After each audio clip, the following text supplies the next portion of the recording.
চীন থেকে ফিরে তারেক রহমান বললেন, দেশের শিশুদেরকে তৃতীয় ভাষা হিসেবে চীনের ভাষা মান্দারিন শেখাতে চায় সরকার। সংসদেও পরিষ্কার করলেন সে কথা। তো হঠাৎ করে শিশুদের চীনা ভাষা শেখানোর এই সিদ্ধান্ত কেন নিচ্ছে সরকার? বিশ্লেষকদের মতে চীন বাংলাদেশ একসাথে চলবে সে সিদ্ধান্ত নেওয়া হয়ে গেছে। চীনও বলে দিয়েছে বাংলাদেশ চীনের সম্পর্ক নিয়ে ভারতের উদ্বেগে কান না দিতে। তাই প্রস্তুতি চলছে বেশ গুছিয়েই। পৃথিবীর সবচেয়ে বেশি মানুষ যে ভাষায় কথা বলে সে ভাষা আয়ত্ত করার ঘোষণা আদতে চীন বাংলাদেশ গভীর সম্পর্ককেই ইঙ্গিত দিচ্ছে।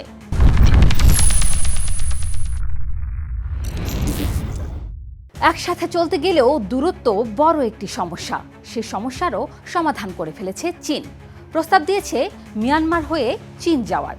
অর্থাৎ বাংলাদেশ যদি চায় তাহলে মিয়ানমারকে করিডোর বানিয়ে সড়কপথে সোজা চলে যাওয়া যাবে চীনে। বাড়বে কানেক্টিভিটি। চীনের পণ্য আসতে সময় লাগবে মাত্র একদিন, যেখানে সমুদ্রপথে আসতে সময় লাগে 15 থেকে 20 দিন। অর্থাৎ যোগাযোগে রীতিমতো বৈপ্লবিক পরিবর্তন আসবে। গত 22 থেকে 26 জুন চীন সফর করেছেন প্রধানমন্ত্রী তারেক রহমান। সঙ্গে ছিলেন সহধর্মিণী ডক্টর জুবাইদা রহমান। সফরের শেষ দিন বেইজিংয়ের গ্রেট হল অব দ্য পিপলে চীনা প্রেসিডেন্ট শি জিনপিং এর সঙ্গে বৈঠক করেন তিনি। ঠিক সেই বৈঠক থেকে আসে মিয়ানমার করিডরের প্রস্তাব। প্রধানমন্ত্রীর কার্যালয়ের মুখপাত্র মাহাদি আমিন নিজেই সংবাদ সম্মেলনে জানিয়ে দেন কথাটা। এখন প্রশ্ন হলো, এই করিডোর হলে বাংলাদেশ আসলে কি পাবে? প্রথম আর সবচেয়ে বড় সুবিধা, ভারতের উপর নির্ভরতা কমে যাওয়া। বাংলাদেশের আমদানির জন্য ভারতের উপর বেজায় নির্ভরশীল। চীন থেকে আমদানির বড় অংশ হয় দীর্ঘ সমুদ্রপথে। মিয়ানমার করিডোর চালু হলে সরাসরি সড়কপথে চীনের সঙ্গে যুক্ত হবে বাংলাদেশ। ফলে কোনো তৃতীয় দেশের সদিচ্ছার উপর ভরসা করে থাকতে হবে না। আর যে দেশ নিজের সীমান্তে কাঁটাতার বসায়, বিএসএফ পুশিং করে, সেই দেশের মর্জির ওপর বাণিজ্য নির্ভর করবে না, এমন মতও বিশ্লেষকদের।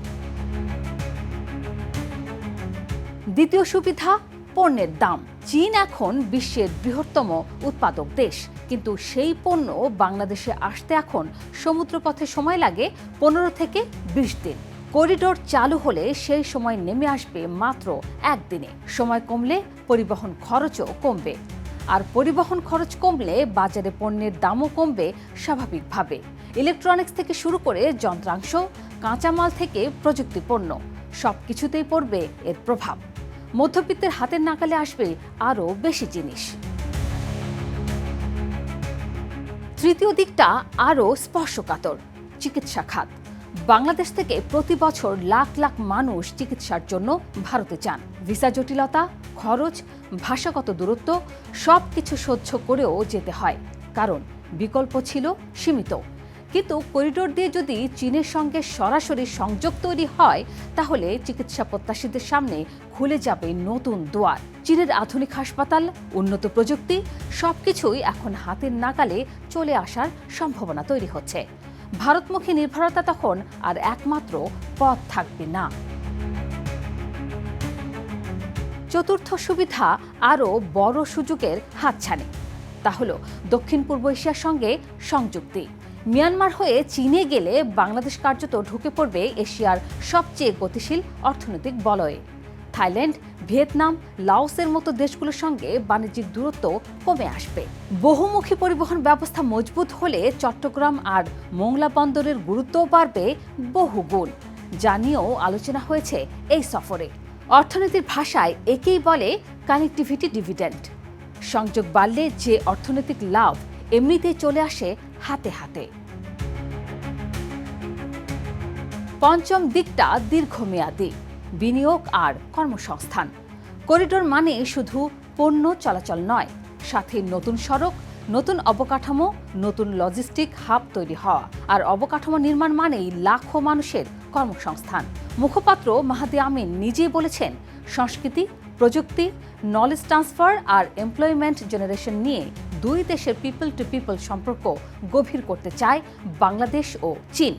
অর্থাৎ শুধু সরকার নয়, সাধারণ মানুষের পর্যায়েও সম্পর্কের ভিত মজবুত করার পরিকল্পনা এটি। আর এই পুরো ছবিটার সঙ্গে যুক্ত হচ্ছে মান্দারিন শিক্ষার সিদ্ধান্ত। শিক্ষা ব্যবস্থায় তৃতীয় ভাষা হিসেবে মান্দারিনকে অগ্রাধিকার দেওয়ার সিদ্ধান্তে সমর্থন জানিয়েছে চীন। শিক্ষক থেকে শুরু করে অবকাঠামোগত সহায়তা সবকিছুই দেবে তারা। ভাষা শুধু যোগাযোগের মাধ্যম নয়, ভাষা মানেই সংস্কৃতির দরজা খুলে যাওয়া। বিশ্বের সবচেয়ে বেশি মানুষের মুখের ভাষা যখন বাংলাদেশের শিশুরা শিখবে, তখন সেটা নিছক আর শিক্ষানীতি থাকবে না, সেটা হয়ে দাঁড়াবে দীর্ঘমেয়াদী কৌশলগত বিনিয়োগ। মজার ব্যাপার হলো, একদিকে চীন যখন বাংলাদেশকে বুকে টেনে নেওয়ার মতো এত আয়োজন করছে, ঠিক তখনই ভারতের অরুণাচল প্রদেশের আপার সুবানসিরি জেলায় স্থানীয় না আদিবাসী সংগঠন অভিযোগ তুলেছে, গত 6 বছরে চীনা সেনাবাহিনী তাদের ঐতিহ্যবাহী চারণভূমি, শিকার অঞ্চল আর কৃষিজমির একটি বড় অংশ দখল করে নিয়েছে। ওয়িং, পোত্রাং লেক, মারপান, পানিয়ার আর তিনদিং তাংয়ের মতো 5টি এলাকায় বসিয়ে ফেলেছে স্থায়ী সামরিক ক্যাম্প আর রাস্তাঘাট। যদিও ভারতীয় সেনাবাহিনী এই দাবি সরাসরি নাকচ করে দিয়েছে, বলেছে এসব প্রতিবেদন ভিত্তিহীন। কিন্তু অভিযোগটা যেভাবে সামনে এসেছে তাতে প্রশ্ন উঠছে, চীন বাংলাদেশকে কাছে টানছে যত, ভারত সরে যাচ্ছে তত দূরে। তাহলে দাঁড়াচ্ছেটা কি? ভারতের সঙ্গে যখন বাংলাদেশের সম্পর্কে টানাপোড়েন চলছে, সীমান্তে উত্তেজনা, ভিসা জটিলতা, বাণিজ্যিক অনিশ্চয়তা, ঠিক তখনই চীন হাজির হচ্ছে বিকল্প এক পথ নিয়ে। ভাষা শেখানো থেকে শুরু করে করিডোর প্রস্তাব, সবকিছুই যেন একটা সুসংগঠিত পরিকল্পনার অংশ।